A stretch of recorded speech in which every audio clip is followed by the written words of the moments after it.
Hello and welcome to our series of discussion. And the topic we are picking up today would be split into multiple series. And it is a topic which we are already implementing in our day-to-day life. And the topic is on being an effective negotiator. Now, you must have seen a child negotiating with his or her parents for something he or she wants. You must have seen a student negotiating with teachers for marks. You must have seen an employee negotiating with the employer for salary. So we have been using negotiations in our life, whether professional or personal. And this is what this makes this series interesting, that how we can use the skills and develop ourselves as an effective negotiator.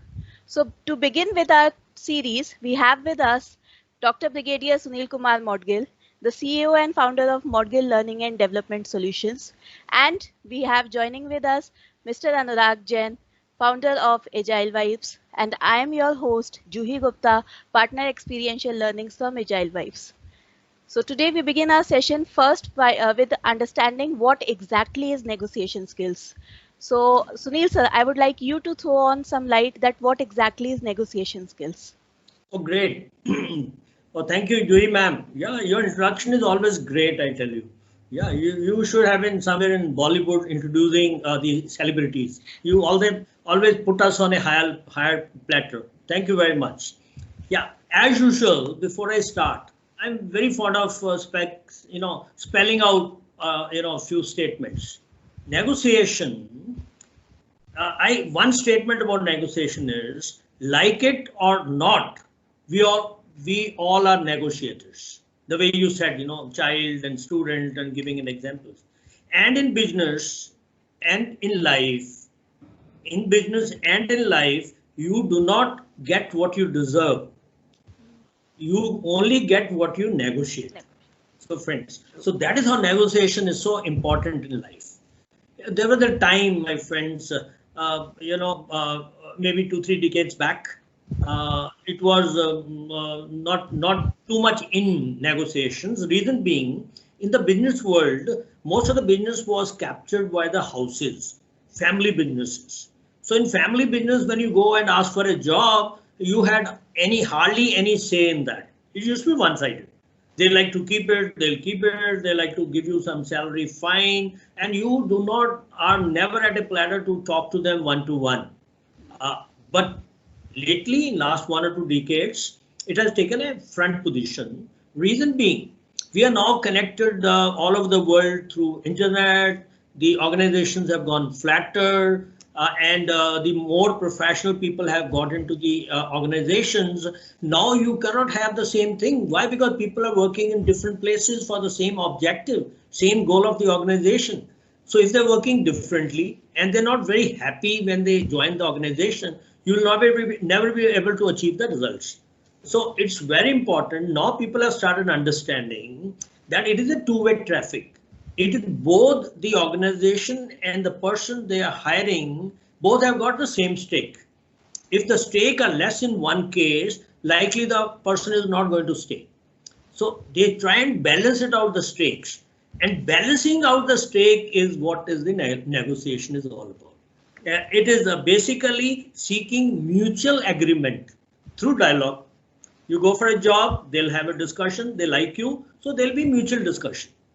So we'll see how can you make it more successful for you, for your life, when we go for the negotiations in the professional world. What I can say, because of so much movement around, discussion around, and interaction with the business world, a lot of conflict has also come in. Because a lot of new idea, new words are coming up, your knowledge and the HR knowledge, and when you're negotiating is different. So there may be places where a lot of conflict may come to put across what you have or put across what the HR or the organization needed. So conflict is a beautiful word. I always say conflict is a prosperity. More is the conflict, more prosperity is going to grow. Why? Because you will dig into more information, more knowledge, and you'll be rather, coming up and interacting at a higher level. So conflict is a great idea. If there's a conflict between the employer and the employee, at the time of joining the organization, I always take it as in the right perspective. Conflict means so there will be a lot of opinions and ideas about one side and opinions and ideas about other side, but they have to come to a mutual agreement, and that is what is the negotiation is all about. And at both organization and the person who's the employee and the employer both have got the right to veto at any point of time. They don't like you, they are not happy with what you are going to propose, they say sorry. You don't like the organization, say sorry. Nobody can boss it out and say, now you have come, I will not leave you. You know, something like that. So both have got the equal veto in the negotiations when we talk about. Now, just a word about negotiations. People have different perspective when they look at the negotiation. One is when you go and go to a vendor and want to buy vegetables in the market, and that person is saying, okay, this is 50 rupees kg. You say, no, it's too high, I'll just give you 20. And you start moving. And the person, no, please come, why are you going? I'll give you 40. He said, no, okay, 25. He said, no, please come, 35. He said, no, 30. So somewhere 32 rupees you'll buy. So that is not negotiation, that is bargain. Well, the difference in bargain and haggling is when you negotiate, both perceive that the negotiation agreement which has come up is a win-win for both of us. The organization also think that the person we have employed is the right person. The person also think I have also been employed at the right salary in the organization. And that is how it has got a value, win-win at the end of the day. But what this with a vendor we are doing is a bargain. What will happen in the bargain? You have fixed up a price at 32 and given it. Now when you're moving away with that vegetable what you have bought, and you will, in your mind, you will say, oh my God, I shouldn't have gone to 32. I think this man would have given me at 25. The other person who has given you 32, oh, I shouldn't have come down. Look at this man, he would have bought it at 40. So end of the day, this deal, both of them are not happy. That is why it is called bargain. So that's all. So there's the difference in negotiations and bargain. Negotiations generally are being conducted, the people call it as soft negotiations and hard negotiations. Soft means you just quickly give away. I mean, you are very soft. Why? Because you want to maintain relations and you are ready to give discounts and you forego the actual value of the product or the service what you are going to provide. People are very soft at times. And hard negotiation is your victory is taken as what you're looking at. If I'm negotiating with so-and-so person, I must win. If I'm an HR, I must only give the person what I feel is the right. And I will not budget.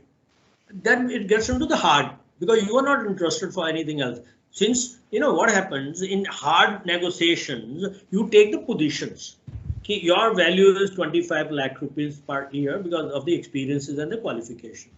You are saying, no, I'm looking at 35. Then no, 25. You start taking positions and say, no, not even a penny beyond that. Hard, you know, victory, because what I said, I must win. I'm not going to budge from that. So there's a soft, there's a hard, and both do not play a great part. Both are not right way of negotiating. Neither you are supposed to give it up, nor you got to be making positions and standing there on positions. So there's a Harvard model, which is called the Harvard negotiation project. It talks about when you do negotiations, how the negotiation must be formed up. It talks about 4 beautiful areas. First thing is, it says always, first point is separate the people from the problem. You're gone for a job, HR has called you and negotiation is going on. Separate the HR as a person from the job description and the job what you're taking it up. Problem or an idea in between. People, don't keep the people away. Why people away? Why? Because the people have got certain limitations. One is emotions. Some of the people are highly emotional, and the perception. Some people say no, 25 is good enough. Why? Because I have come from 3 organizations, similar kind of work. It is only 25 rupees, 25,000 lakh is only given. So people live with perception, and emotions. They attach things attach emotion to it, because emotions are the one, ultimately become thoughts and our actions. Their actions are based on the emotional attachment to what they feel like. So they may not be able to give the right, negotiation, kind of right negotiation. They may not be able to hold. Third is the communication. People are very difficult to understand each other because when they communicate, they don't listen to each other. If I have something to say, I say. I'm not interested whether you heard it or not. And when you say something, I am not interested what are you saying, but what I meant is that is what is right. So these three areas, emotions and perceptions and communications, three things play.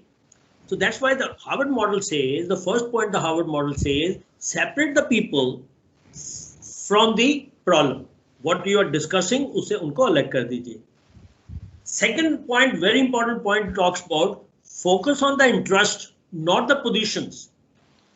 Don't say 25 lakh rupees. Don't say 15 lakh rupees. Don't take positions. Because why? The moment you start taking positions in negotiations, what happens? Now your ego gets attached to the position. Because I said 25, I will give it to you. If I change, my ego gets hurt. Because I'm a human being. No? I am attaching my ego to my position. And also, if I have to let go my ego, so I'm looking at a face saving.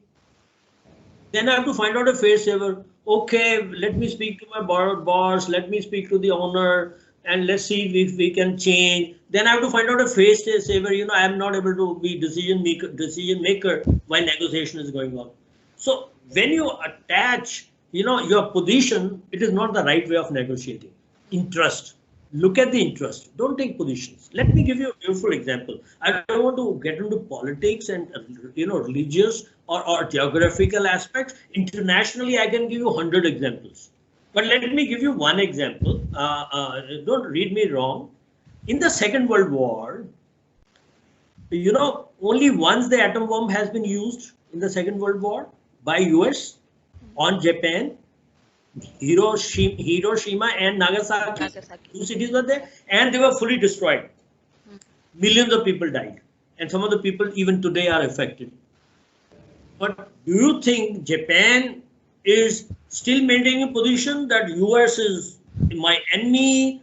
They have killed millions of people. Are they sitting on positions or are they sitting on interest? They're sitting on interest. Economy.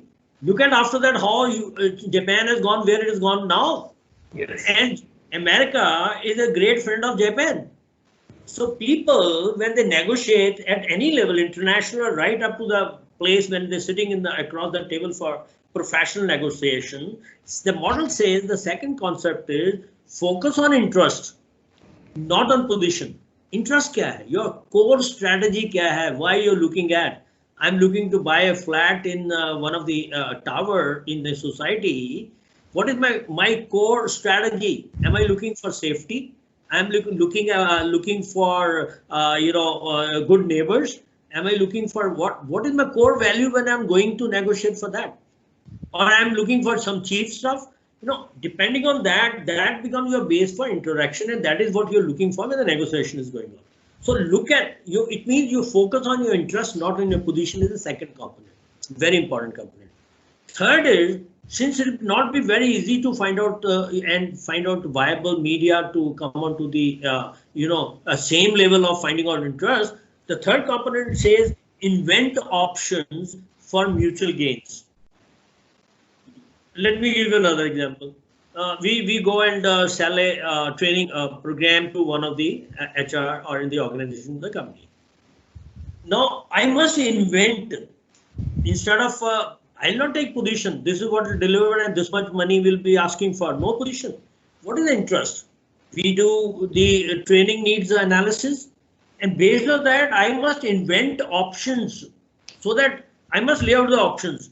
We will conduct this program half by inbound, half by outbound. We'll conduct this program only by virtual. We'll conduct this program by giving some literature thereafter. We'll conduct program by so and so. Invent as many options as we have, and then connect with the negotiations. If somebody is going on, so we got to decide later options are 1, 2, 3, 4, 5. Now, please tell us which option you want to choose. Let's not have position. So let them choose the option and then come back. And then we come out and say, this is what it is going to cost. Instead of taking a position and then coming up. And that is what the Harvard model says. And the fourth very important concept is insist on using objective criteria. Whatever you do it, again come back, I want to buy a flat in a tower. The person says 50 lakh. So I asked, why 50 lakh? No, it's my flat, I will say 50. No, it's not objective criteria. You are staying on a second floor. There are 3 other houses in the second floor and they are charging 30 lakh. Why are you charging 40? There's a next tower on the same floor, second floor is 30 lakh. And why are you charging 40? So insist always on objective criteria for reasoning. Because people listen to reasons. Yes, how can I charge? Then he has to say why he's charging 10 lakh extra. Then you have to count that this is what additional, this is what is additional, this is what. So there must be logic and reason, but you got to have an objective. When I'm selling my project, when I say, okay, we will charge 50,000 rupees for 2 days program, the HR may say, no, that's very high. But you say that is what the market rate is.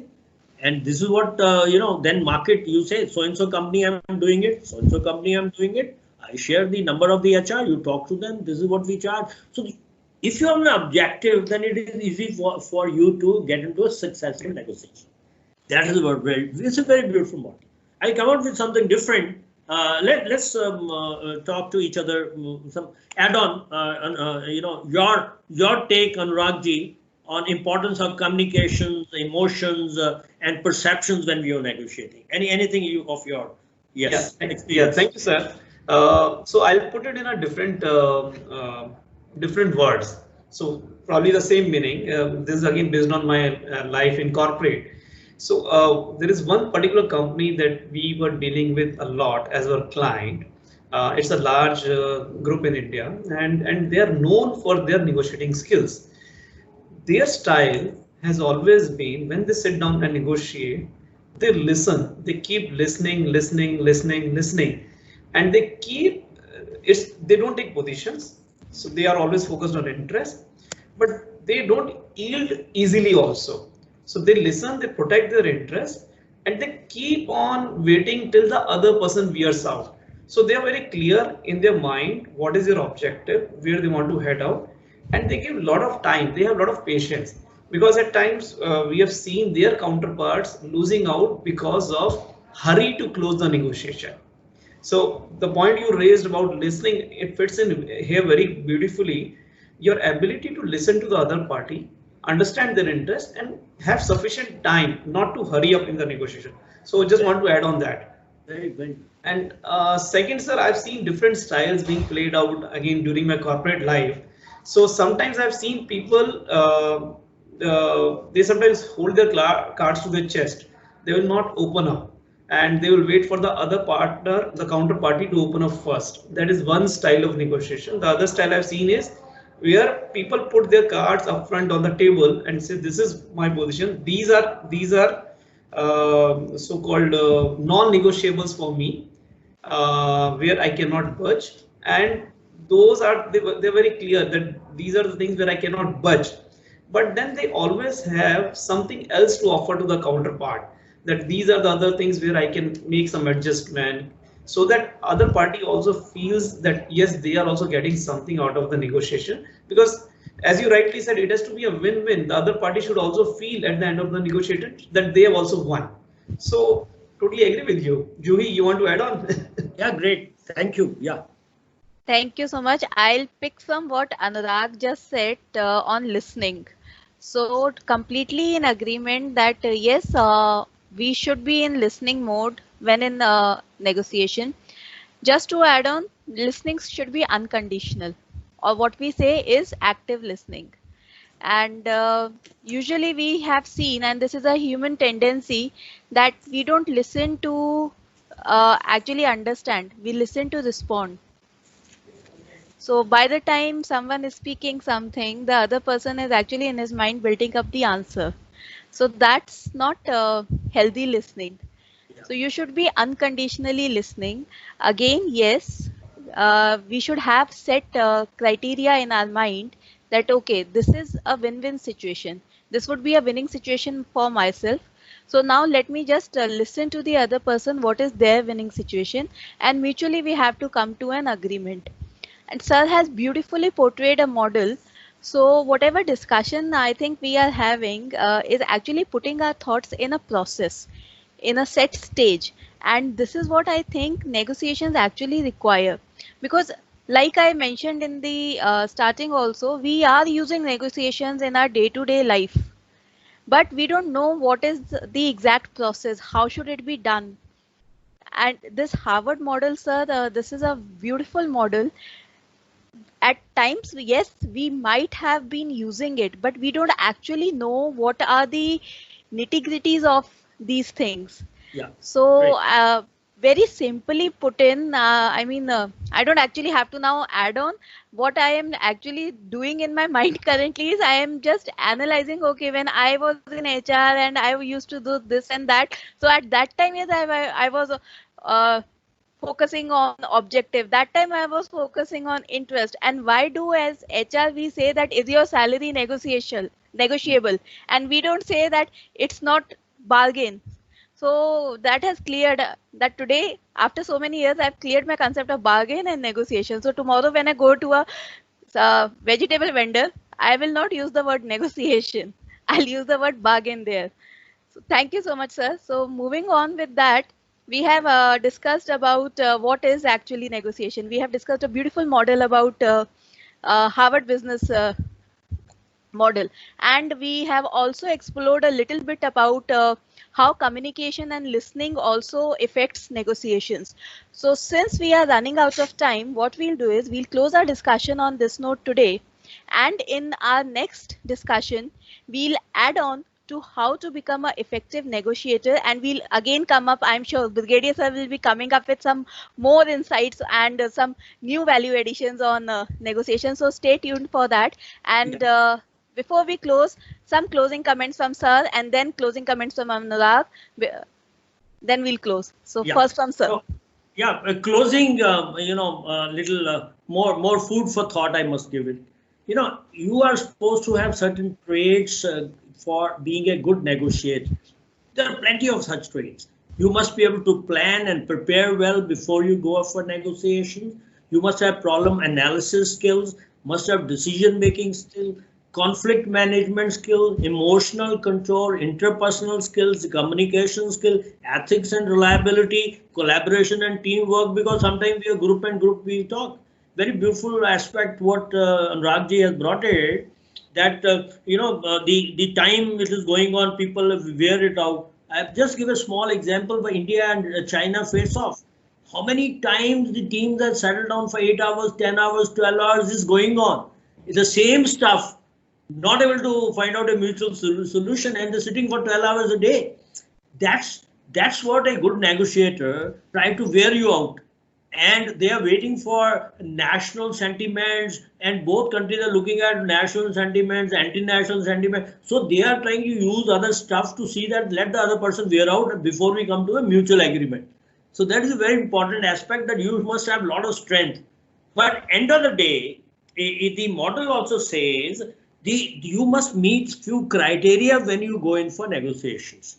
The one criteria is you must be able to find out a mutually acceptable solution, which should be legitimate, and it must be efficient. Why it is efficient? Otherwise, you never know for how many years this will carry on and carry on and carry on. So good negotiators must be able to also keep in mind the efficiency part. So for that, I will come out with a beautiful word. It's a food for thoughts for others. There's a word called BATNA. BATNA is a better alternative to negotiator agreement. So we'll pick it up from there. If you want, this time we can talk about it, or next time we'll talk about when you go to the table, you must have a good BATNA with you. BATNA is the best alternative to negotiated agreement. What are your options when you're sitting there? So that is a very beautiful stuff. From there, we'll pick it up in our next conversation. Thank you, ma'am. Okay. Thank you very much. Yes. So Anurag, Your Nothing closing from my comments. side. Nothing from my side. Yeah, please carry on. So on this note, we are closing our today's discussion, and next time stay tuned with us to understand what is BARTNA and explore with us that what all can make you a effective negotiator, which will help you grow in your life. Thank you so much. Thank Thank you. you. Thank you very much. You people Thank are you. always wonderful. Yeah. Excellent. Thank you very much, man.